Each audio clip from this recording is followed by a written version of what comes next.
Jika ingin korupsi mending datanglah ke Indonesia. Wow, enaknya, ya.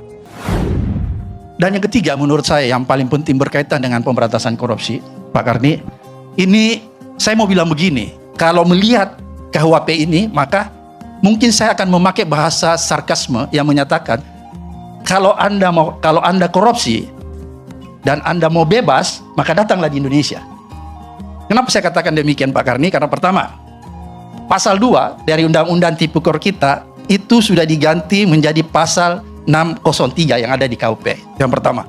Kemudian kedua, pasal 3 itu pun diganti di KUHP ini menjadi pasal 604. Kemudian kalau kita lihat ancaman hukumannya itu dieliminir, diperingan. Padahal sebenarnya kalau kita lihat pasal 2, ini kan pasal 2 selalu mengusut ya atau menangani kasus-kasus korupsi yang besar karena dia berkaitan dengan kerugian negara. Pasal 2 dan pasal 3 itu adalah korupsi menyangkut kerugian negara.